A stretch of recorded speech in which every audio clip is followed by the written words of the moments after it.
found in New York that there are really three different types of artists. One being those who dedicate all of their time to art and make their living off of art. They love it through and through, from their soul to their outside. The second kind is people who do it sort of half-time or part-time, meaning those who have other jobs or supplemental jobs, and they use free time to create their artwork. And they might be those who are striving to become that first tier, the ones who do it full-time. Then the last would be folks that are working full-time 40, 50, 60 hours a week in finance and restaurants and riding bikes as messenger boys. Those who aspire to have art be a bigger part of their lives but haven't quite gone and grasped it. And that seems to be a pretty big amount of the artists in New York. I'm not sure exactly what the breakdown would be,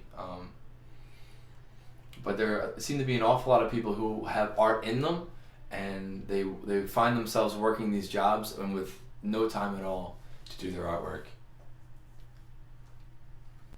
My biggest lesson as an artist in New York is that I cannot suppress the artist in me. It's impossible. I tried when I was doing the full-time work thing, 65 hours a week, managing a restaurant.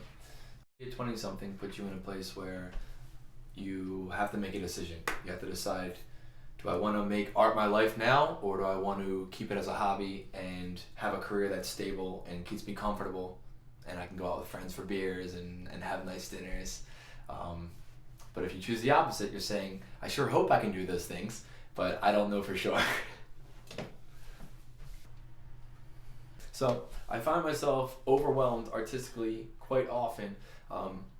In order for an artist to make any part of their living on a consistent basis from their work, they have to be continuously booking things. So if you turn someone down, then everyone knows you may lose that business forever. And more business creates more business. It really is almost like a business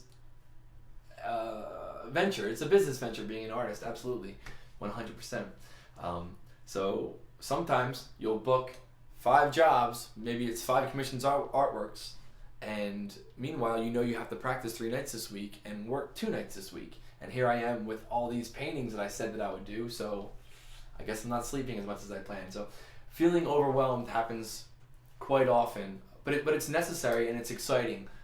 We'd much rather be overwhelmed with work to produce than having absolutely nothing or having no reasons to produce work. It's quite flattering to be overwhelmed. It's really the times when I'm not making artwork is the biggest struggle. Knowing that I have to do those things in order to pay the rent, in order to keep myself still here. Yeah, so I guess I'd have to say that my biggest struggle is the balance between needing to work and trying to get to a point where I don't have to have a full-time job.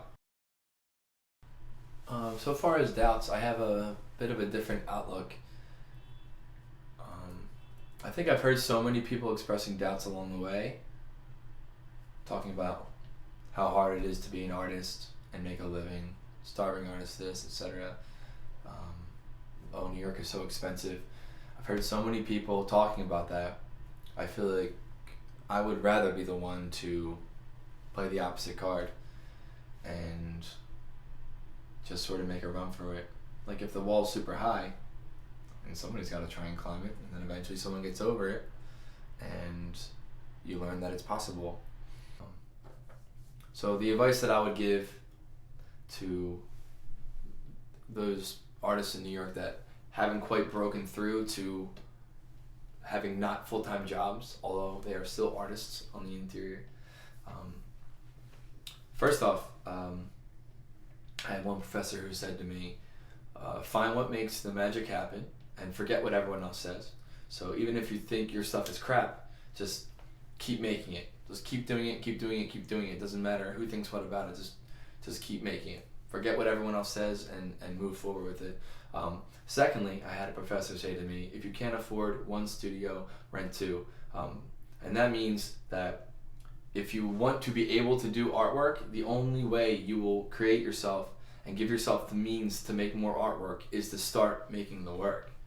It's never going to get good enough, and it's never going to be able to support you unless you say to yourself, okay, I work 5 days now, I have to work 4, and then you'll see your work climb this much, and then you say to yourself, I'm still making 0 money off of it, but I can tell that I'm almost getting really good, but I'm not getting as good as I need to be. It clicks, you start to notice it.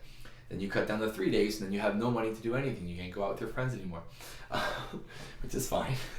So then when it clicks down to 3 days, then you have 4 days in your schedule where you can just work on your trade and be a poor person maybe for a little while. But it's really, I think that shaving down the time spent on a full-time job is an incredible difference in actually making your trade take one step closer to being something that supports you part-time, full-time, or it becomes something that is an even bigger part of your life, which is, I'm sure, what we all want.